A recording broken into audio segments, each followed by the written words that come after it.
Good morning, and welcome to our service here in the sanctuary or watching online at home. From extremely hot to rain to some snow, we have been blessed by God. He is the one who watches over us and takes care of us. Some wanted to go to cottages this weekend, but probably didn't work out. And we continue to pray for those where the fires have been. I heard some good reports. The rain has come at a good time, but there's still some in danger, and some have lost things, and we want to pray for them. Wherever you find yourself, we can be assured that the Lord is with us. This morning, Pastor John will speak on choosing our heroes, and we'll worship God through singing. But first, some announcements.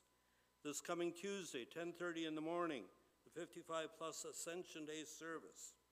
We'll have a devotional, hymn sing, and of course, good pizza.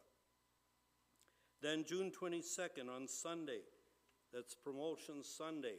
And if there's someone that you know who is graduating, please let the church know that they can recognize them at that time. And I'm going to call up Pastor John for an announcement.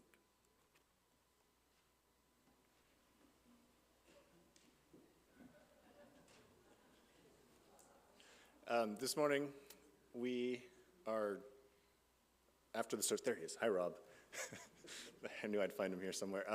We're joined by Dr. Robert Dean for an adult ed feature following the service on the Apostles' Creed. And if you are thinking, that sounds strange, I wonder who that's for, it is for you, in fact. So please come and join us for that. I was blessed to study under Dr. Dean for I guess for all of my years at Prov, and he somehow managed to take a kid who lived out in the bush and convince him that theology matters and is interesting and even exciting, and also somehow ended up working in a church. So that might not happen to you just from this adult ed feature, but it will be a good time. So after the service, there'll be a short break, as we've been doing, to get coffee, etc., and then come back into the sanctuary to dive into the Apostles' Creed. Thank you, Pastor John.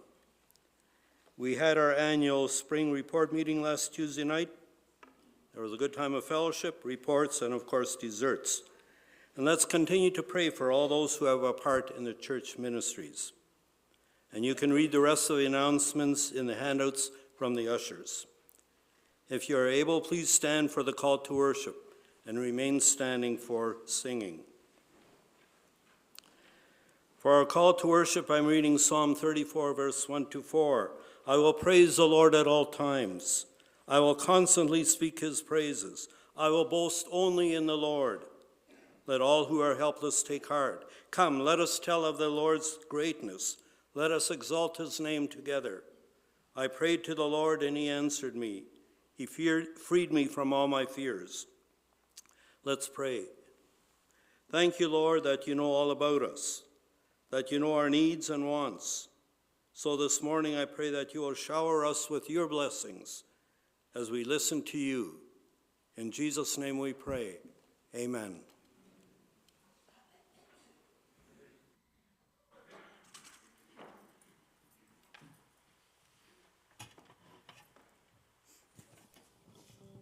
All right, good morning. We are so happy to be here this morning with you. It's so important for us to sing together. It's a unique thing that we do in church. 10,000 reasons for doing it. Bless the Lord, oh my soul, oh my soul. Worship his holy name. Sing like never before, oh my soul. I'll worship your holy name. The sun comes up, it's a new day dawning, It's time to sing your song again. Whatever may pass and whatever lies before me, let me be singing when the evening comes. Bless the Lord, oh my soul, oh my soul. Worship his holy name. Sing like never before, oh my soul. I'll worship your holy name. You're rich in love and you're slow to anger. Your name is great and your heart is kind. For all your goodness I will keep on singing. 10,000 reasons for my heart to find. Bless the Lord, oh my soul, oh my soul. Worship his holy name. Sing like never before, oh my soul. I'll worship your holy name. And on that day when my strength is failing, the end draws near and my time has come, still my soul will sing your praise unending. 10,000 years and then forevermore. Bless the Lord, oh my soul, oh my soul. Worship your holy name. Sing like never before, oh my soul. I'll worship your holy name. I'll worship your holy name.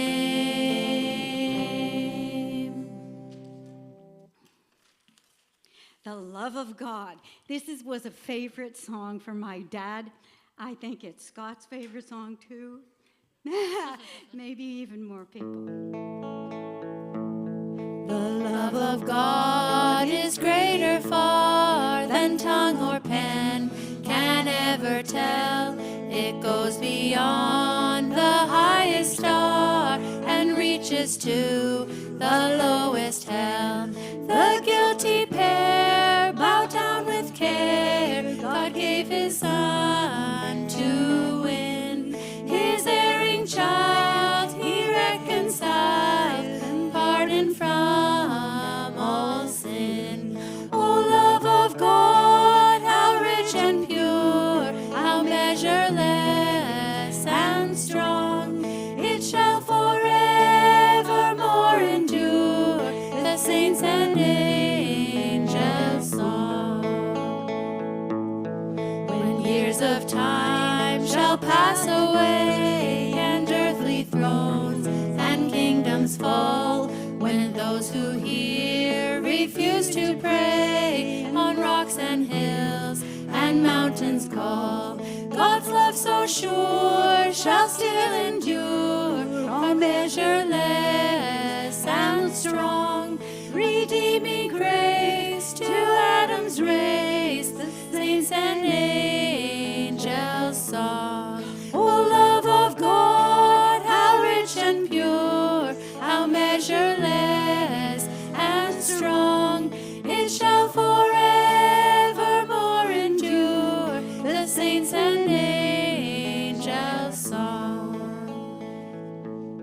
Could we with ink the ocean fill, and were the skies of parchment made, were every stalk on earth a quill, and every one a scribe by trade, to write the love of God above, would drain the ocean dry, nor could the scroll contain the whole, though stretched from sky to sky.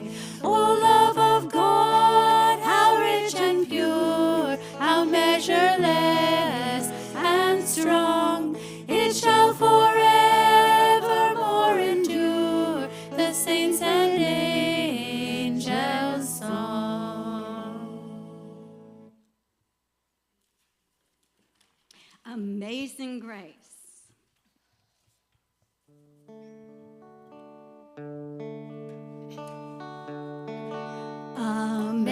Amazing grace, how sweet the sound that saved a wretch like me. I once was lost, but now am found, was blind, but now I see. 'Twas grace that taught my heart to fear, and grace my fears relieved. How precious did that grace appear the hour I first believed. Through many dangers, toils, and snares, I have already come. 'Twas grace that brought me safe thus far, and grace will lead me home. When we've been there 10,000 years, bright shining as the sun, we've no less days to sing God's praise than when we first begun.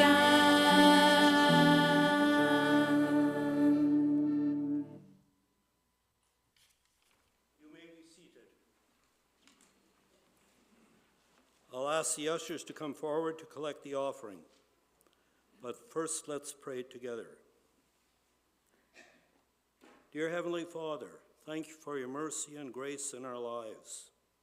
Thank you that you are present wherever we are and that you watch over us. Thank you for the freedom to worship you in this place. There might be some here going through difficult times. We pray for mercy and help. Those who have recently been bereaved, give comfort. Those with concerns for family members, hear their prayers. We pray for rain where there are forest fires. Thank you for the rain that you did send. Continue to put a hedge around the people living there and the camps and others around the cottages and other places. Protect people and give comfort to those who have been bereaved there. For our governments, give wisdom and guidance from above. Bless Pastor John this morning as he shares your word. And as we give a part of what you've given to us, I pray that you might bless it and use it for your glory and honor. In Jesus' name we pray. Amen. Let me introduce us. I'm Sister Dorothy. We've got Brenda here, Bob, Heather, and Bill over there on the harmonica. Now, a couple of the songs we've done, Amazing Grace and The Love of God, have beautiful poetry. There's many types of songs. This one we're going to sing, Be Still and Know, is kind of short on words, but long on repetition. And sometimes that is also a good thing.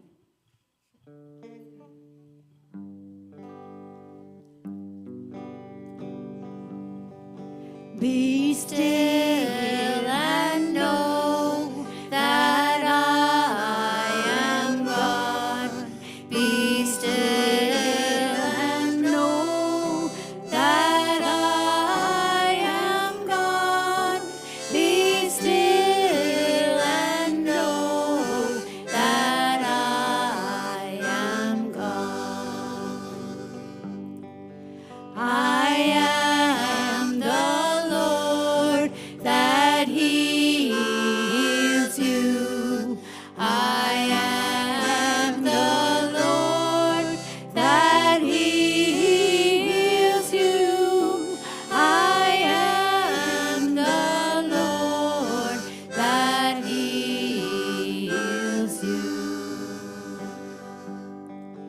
In you, O Lord, I put my trust. In you, O Lord, I put my trust. In you, O Lord, I put my trust. Be still and know that I am God. Be still and know that I am God. Be still and know that I am God.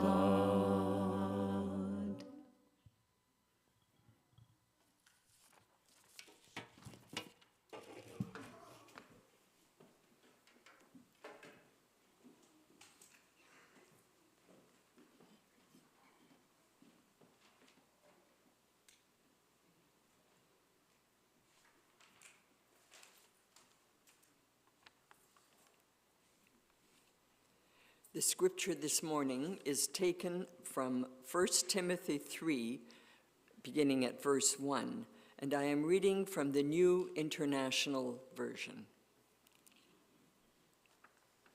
1 Timothy 3. Here is a trustworthy saying: whoever aspires to be an overseer desires a noble task. Now the overseer is to be above reproach, faithful to his wife, temperate, self-controlled, respectable, hospitable, able to teach, not given to drunkenness, not violent, but gentle, not quarrelsome, not a lover of money. He must manage his own family well and see that his children obey him, and must do so in a manner worthy of full respect. If anyone does not know how to manage his own family, how can he take care of God's church? He must not be a recent convert, or he may become conceited and fall under the same judgment as the devil.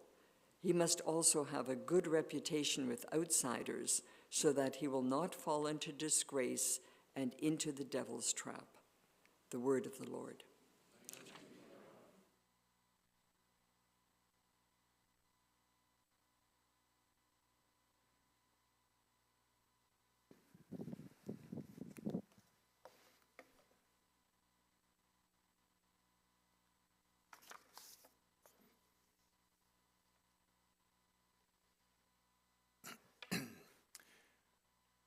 For some of us, hearing the passage that Clara just read may have been an exercise in tuning out. The Apostle Paul, in his letter to Timothy, who's a pastor in the city of Ephesus, gives us a list of the kind of things he wants to see in church leaders. And the list is pretty intense. There's a good chance that as the passage was read, there was one item or another that made you feel inadequate, that made you feel like you were disqualified from being a leader in the church. I know it has that effect on me when I hear this long list of things, standards. So much so that we might even wonder, why bother? Why do we even read this passage? Because who can measure up to this standard? Where does Paul think we're going to find leaders for our church who meet all of these criteria? But the unfortunate reality is, if you look around at the things we see going on in churches today, is that we actually need a lot of help when it comes to choosing leaders. Seems like far too often Christians choose the wrong people to be the ones that they look up to. Far too often we choose the wrong heroes. For example, a while back I was at my parents' house and I was just looking at their bookshelf and I saw a book that looked interesting. And the title was something to do with the church, and I think it was dramatic, like Fracturing Church or something like that.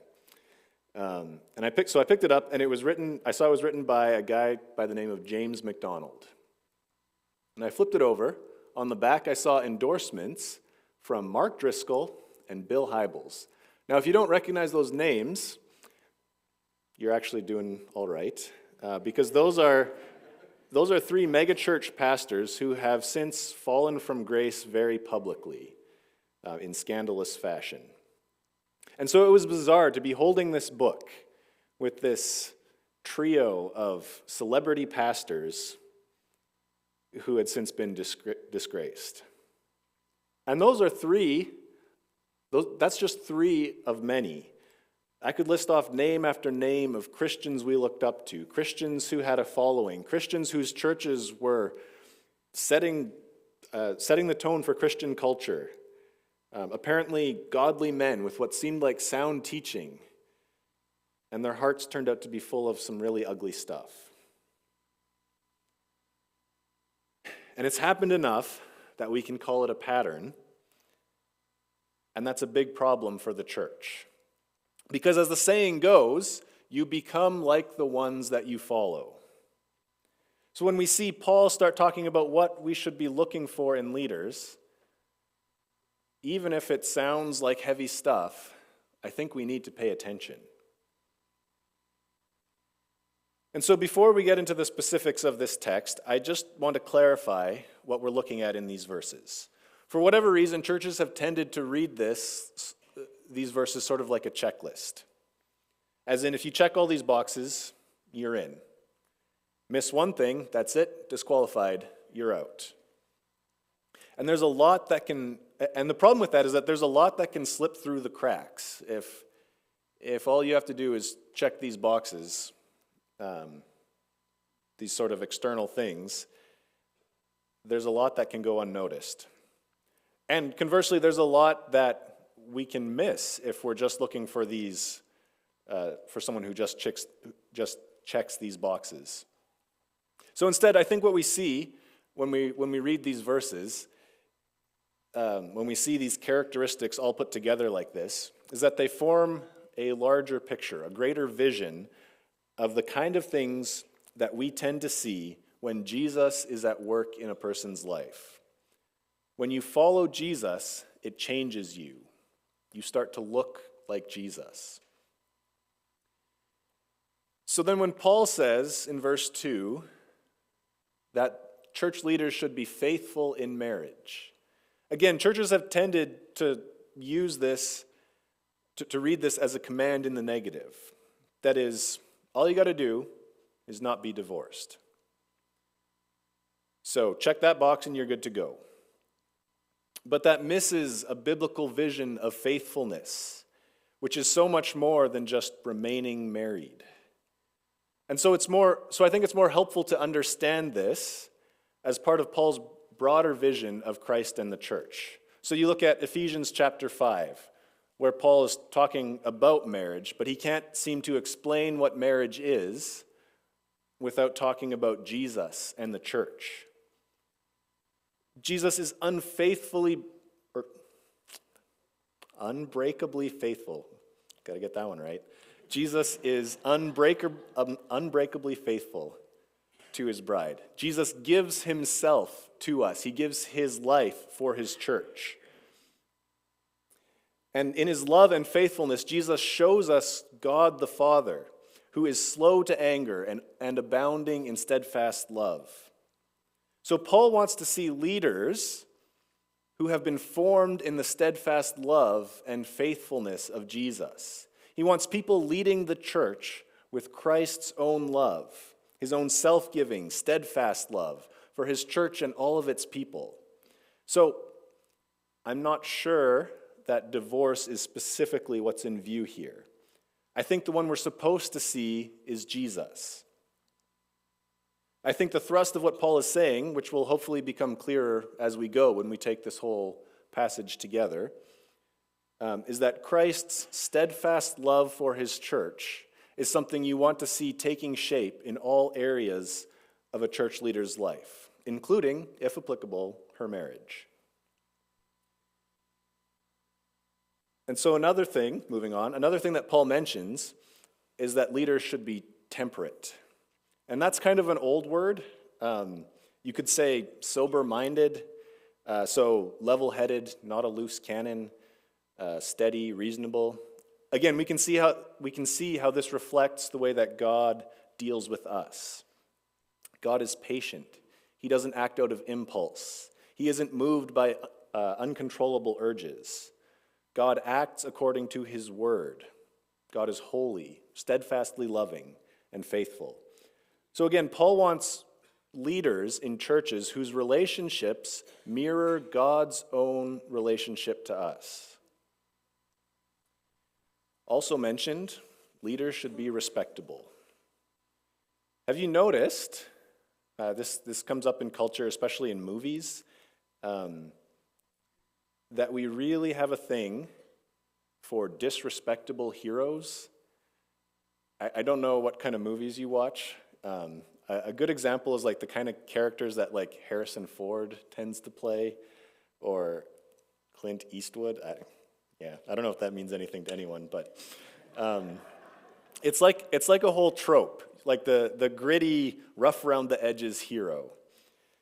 They're bad, they're rude, they break the rules. Everyone kind of resents them, but in the end, they do the right thing. They have what it takes to save the day. And for some reason, that's just something we love. And I think usually it's because despite all their crudeness, they have a good heart. When it counts, they come through. But Paul says that in the church, leaders can actually do better than that. Church leaders are going to do the right thing, and they will be respectable about it. They will do the things they do will be in accordance with what's in their heart.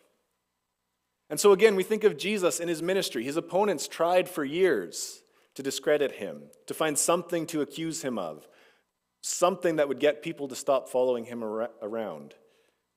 But they couldn't. They had nothing. They couldn't even get their own stories right. Jesus stood trial before Pilate with an angry mob screaming for his death. And Pilate, under all that pressure, could not find a single thing to convict him of because Jesus was blameless. And so then Paul says that church leaders should be able to teach. So, something I've noticed, when it comes to choosing leaders today for our churches, we might actually overvalue teaching, which I know is pretty rich coming from a teaching pastor. But if you look at some of the disgraced megapastors of recent years, in many cases the thing that made their names was their ability to communicate, their ability to teach. Their massive followings often rested on their remarkable gifts in communicating truth about God, among other things, to their people. And so that phenomenon, this overvaluing of teaching gifts, caused people to overlook other things that were going on. They overlooked things like lack of respectability, lack of self-control, love of money, quick temper, even sexual misconduct and abuse. People overlooked these things and swept them under the rug because if all that nasty stuff came out, it would derail the teaching ministry. And we know that teaching is important. Obviously, we spend a lot of time doing it in the church, as we should. Jesus was called the good teacher. The shape of his ministry was going around and teaching people. But somehow we've made this into like the only qualification. This is like it's the main thing that we need to look for. And so that's why teaching is just one item on the list here. There's so much more that needs to be going on in a church leader. We need teachers who teach as Jesus did, from hearts that are filled with truth and love and mercy and righteousness. And so, overseers shouldn't be given to drunkenness. They should be gentle, not violent. Here's another one that really goes against our cultural grain. We like an abrasive hero. We like someone who fights, someone who doesn't back down, someone who takes on our enemies with force. We want someone who can demonstrate that we are superior, we are the winning team. We don't want someone gentle leading us, because gentleness tends to look or can look a lot like being passive. Whether that's military heroes or superpowered comic book heroes or super ego politicians and commentators, these days we don't seem impressed by someone gentle, because that's too close to weakness. We want leaders who are strong. Which, of course, just does not square with the witness of Scripture. It doesn't square with our faith. When we see Jesus, we see the one who taught us to turn the other cheek. We see the one who said his yoke is easy and his burden is light. We see our Savior who was crucified in weakness. It takes so much more strength to be gentle than it does to be violent, as we see in Jesus. And similarly, overseers, church leaders must not be quarrelsome. Sometimes we act as if picking fights is a part of our Christian duty. Like Jesus commanded us to go out into the world and turn everything into a culture war. Everything in terms of us versus them. But Christ came to save us, to extend his love to us, not to argue with us until we gave in and became like him, but to become like us in every way so that we could be made like him. There's definitely a place for taking a stand on certain things, but we need leaders who can do that in peace and unity rather than picking fights. And church leaders should not be lovers of money. Here's another one you hear about far too often. You hear scandals of embezzlement. A guy uses his ministry as a means of financial gain. Paul is going to say later in chapter 5 that those who lead well are worthy of double honor. That is, their labor is worth your money. But if that's what's driving people, if their lives are directed toward gaining more and more material things, then these aren't the kind of people you want in positions of leadership in your church. Jesus was clear, you can't serve two masters. Either you serve God or you serve money. And then Paul says that leaders must manage their own family well and see that their children obey them in a manner worthy of full respect. So this is another tricky one. Again, we're likely to read this as sort of a black and white qualification that can be used to disqualify someone from leadership. If your kids are out of line, if they don't sit still in church, if they make a few too many poor life choices, then that's it. You're done. No leadership for you. Personally, I'm really hoping that's not what Paul is going for here. For me, having kids has been a great way to practice the spiritual discipline of having no idea what I'm doing. Sometimes people talk about parenting like it's a science, like the final product is more or less entirely in the hands of the parents, and that makes me wonder what I'm missing. Because there's so much out of my control as a parent. So many things can happen that can change the course of my children's lives. And so again, I think what's in view here is God's relationship to us. Jesus is worthy of our obedience because he has loved us so richly. God gives his children life to make them able to obey. We've been adopted into the family of God. We are obedient to Jesus because we love him, because he loved us first. And so I think Paul wants leaders whose family relationships mirror God's relationship to us. God's love and patience and gentle correction and discipline and unending mercy. Paul wants to see Jesus loving his church toward holiness, demonstrated in parents' love for their children. And so then Paul says that overseers should not be recent converts, or they may become conceited and fall under the same judgment as the devil. So the idea here going on in the background, I think, seems to be that the devil's sin was arrogance, thinking of himself as equal to God. And so Paul is saying that people who are new to the faith are especially susceptible to thinking more highly of themselves than they ought. I think I've seen this enough to call it a pattern. I've definitely seen it in myself. I remember being 21 and pretty fresh in my faith, and things just seemed so clear, so simple. I knew just about everything there was to know about this Christianity thing, and I thought everyone should probably see just as clearly as I did, which was cause for a good deal of quarreling and not a lot of gentleness. Because the Holy Spirit grows fruit in our lives over time. And it seems like humility, especially, is something that just only grows slowly. So it takes time to discern the presence of the Spirit in someone's life. Paul doesn't want new converts in positions of leadership because they haven't had the time it takes for the fruit of the Spirit to grow. Paul's expecting that when you're following Christ, when Jesus is the hero that you have your eyes fixed on, that over time you are going to start looking like Jesus. And so all of that is to say that church leaders are ones who can say, as Paul wrote to the Corinthians, "Follow me as I follow Christ."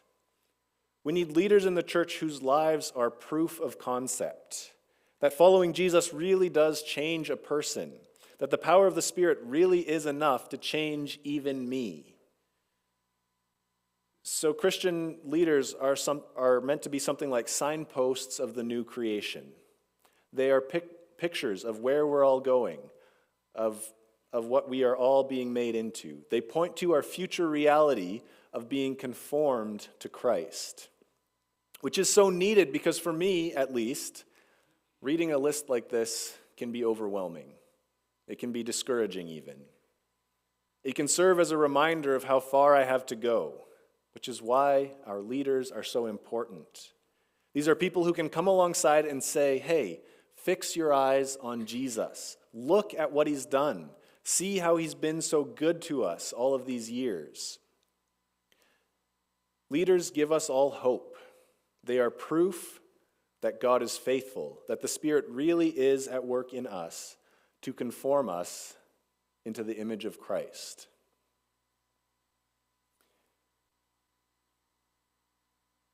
Historically, Christians used to recognize people we called saints. These were people who were so clearly devoted to following Jesus that their lives were nothing but the story of what Christ has done. And so if you get into some of the medieval stories about saints, you'll find some really wild stuff, really wild, like dragons, that kind of thing. So much so that I'm not sure that anyone actually thought the story was true as we think of true in the historical sense. And that's complicated. But what these stories are about is people doing things that Jesus did. People told stories about saints who healed people like Jesus did. People who taught on a hillside like Jesus, who calmed storms and drove out demons. People who died and were raised back to life just like Jesus.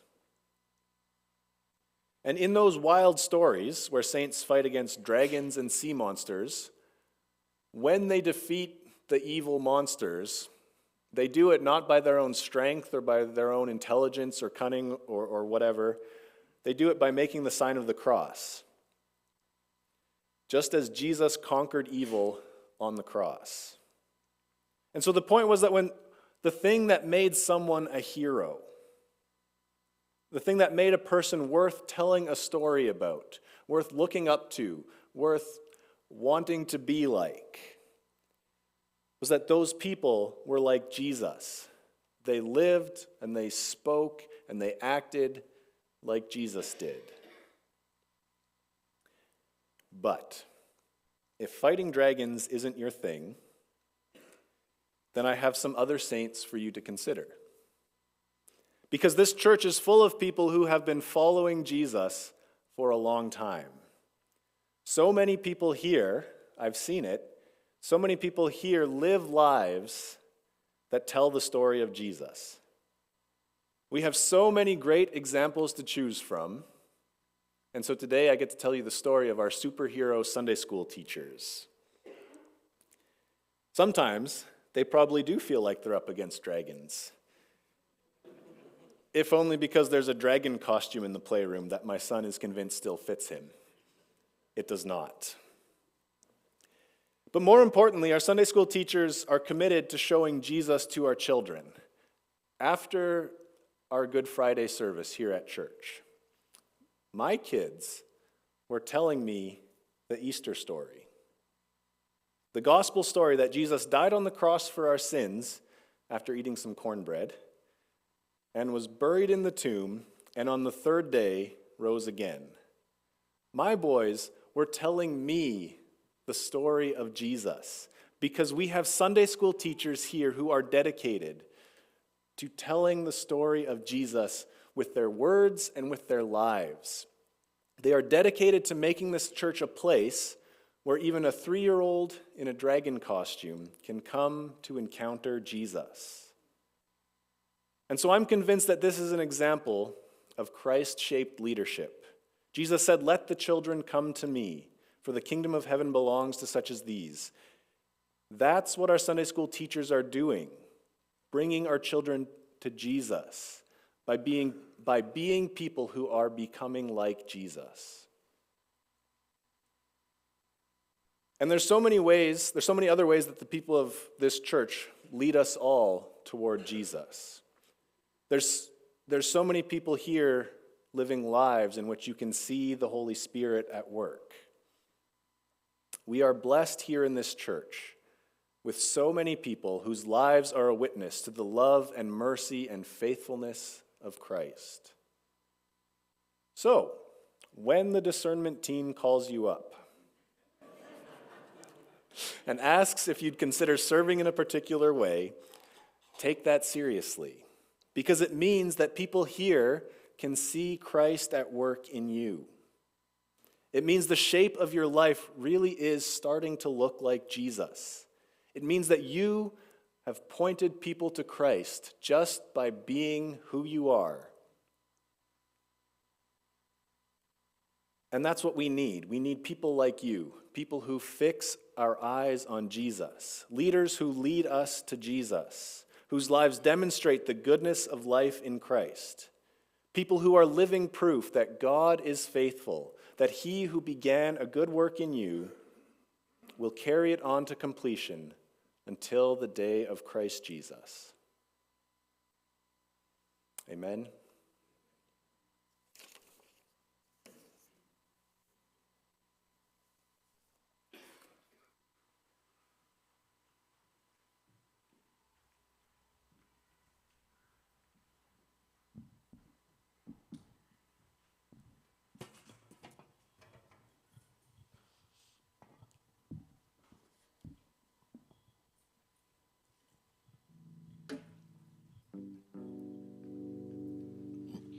Thank you, John.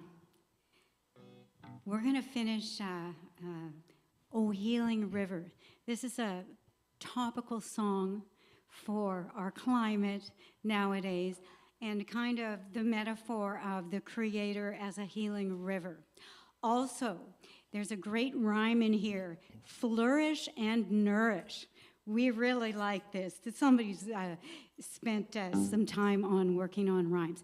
Would you please stand? We're going to sing this as a echo song. So I'll sing the line, and then we'll just echo.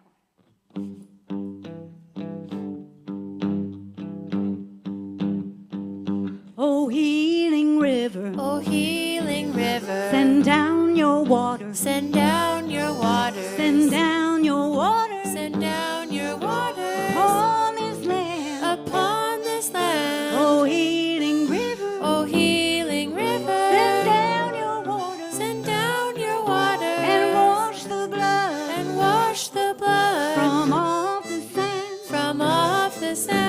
This land is parching. This land is parching. This land is burning. This land is burning. No seed is growing. No seed is growing. Barren ground. In barren ground. Oh, healing river. Oh, healing river. Send down your water. Send down your waters. Oh, healing river. Oh, healing river. Send waters down. Send waters down. Let seeds of freedom Let seeds of freedom awake and flourish. awake and flourish. Let deep roots nourish. Let deep roots and nourish. tall stalks rise. And tall stalks rise. Oh, healing river. Oh, healing river. Send down your water. Send down your waters. Oh, healing river. Oh, healing river. Let waters flow. Let waters flow. Let seeds of freedom Let seeds of freedom awake and flourish. awake and flourish. Let deep roots nourish. Let deep roots and nourish. tall stalks rise. And tall stalks rise. Oh, healing river. Oh, healing river. Send down your water. Send down your Oh, waters. healing river. Oh, healing river. Let waters flow. Let waters flow. Let waters flow.